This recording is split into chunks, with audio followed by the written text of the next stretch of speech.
exactly? My reasons in a nutshell. Insolent! Sit down, sir, sit down. There was a more practical reason. Well? I want that yellow crown diamond. Upon my word. Well, go on. You knew that I was after you for that. The real reason why you are here tonight is to find out how much I know about the matter. Well, you can take it that I know all about it. Save one thing, which you are about to tell me. And pray, what is that? Where the diamond is. Oh, you want to know that, do you? How the devil should I know where it is? You not only know, but you are about to tell me. Oh, indeed. You can't bluff me, Colonel. You're absolute plate glass. I see to the very back of your mind. Then, of course, you can see where the diamond is. Ah, then you do know. You have admitted it. I admit nothing. Now, Colonel, if you will be reasonable, we can do business together.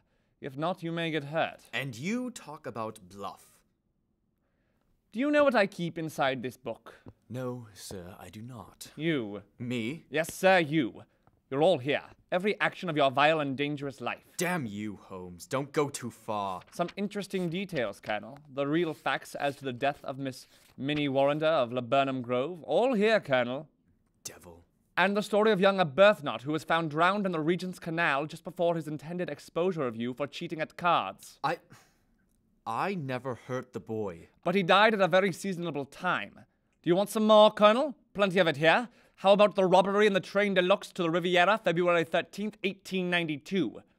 How about the forged check at the Credit Lyonnais the same year? No, you're wrong there. Then I'm right on the others. Now, Colonel, you're a card player. When the other fellow holds all the trumps, it saves time to throw in your hand. If there was a word of truth in all this, would I have been a free man all these years? I was not consulted. There were missing links in the police case, but I have a way of finding missing links. You may take it from me that I could do so. Bluff, Mr. Holmes, bluff. Oh, you wish for me to prove my words. Well, if I touch this bell, then it means the police, and from that instant the matter is out of my hands. Shall I? What has all this to do with the stone you speak of? Gently, Colonel. Restrain that eager mind. Let me get to the point in my own humdrum way. I have all this against you, and I also have a clear case against both you and your fighting bully in the case of the Crown Diamond. Indeed. I have the cabman who took you to Whitehall, and the cabman who brought you away. I have the commissionaire who saw you beside the case. I have Ikey Cohen who refused to cut it up for you. Ikey has peached, and the game is up. Hell! That's the hand I play from. But there's one card missing. I don't know where the King of Diamonds is. You never shall know. Tut tut. Don't turn nasty.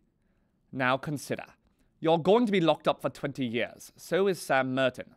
What good are you going to get out of your diamond? None in the world. But if you let me know where it is, well, I'll compound a felony. We don't want you or Sam. We want the stone. Give that up, and so far as I'm concerned, you can go free as long as you behave yourself in the future. If you make another slip, then God help you. But this time my commission is to get the stone, not you.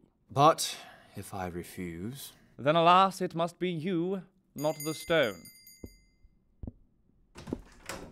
Yes, sir. I think we had better have your friend Sam Merton at this conference. Mrs. Hudson, you will see a very large and very ugly gentleman at the front door. Ask him to come up, will you? Yes, sir. Suppose he won't come, sir. No force, Mrs. Hudson. Don't be rough with him. If you tell him Colonel Moran wants him, he will come. Yes, sir.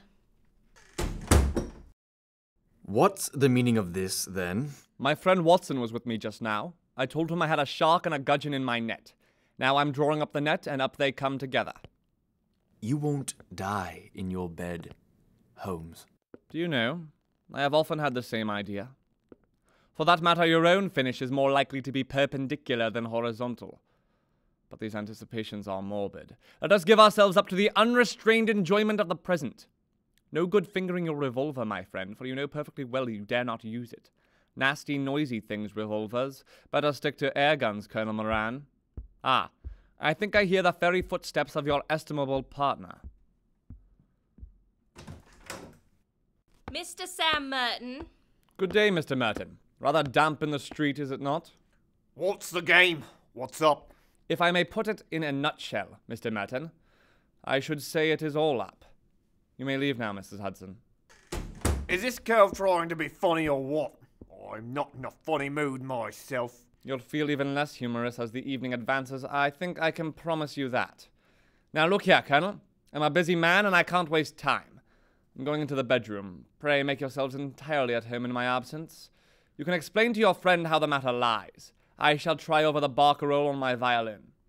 In 5 minutes, I shall return for your final answer. You quite grasp the alternative, don't you? Shall we take you, or shall we have the stone?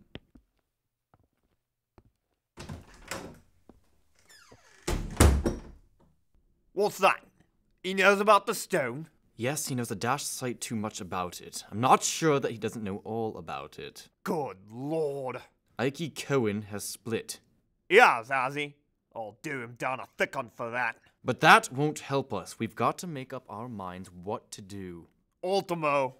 He's not listening, isn't he? No, it's shut. Looks to me as if it was locked. Ah, there he is. Safe enough. But who's behind that curtain? Here, I say. Here's that cove again, blast him. It's a dummy, never mind it.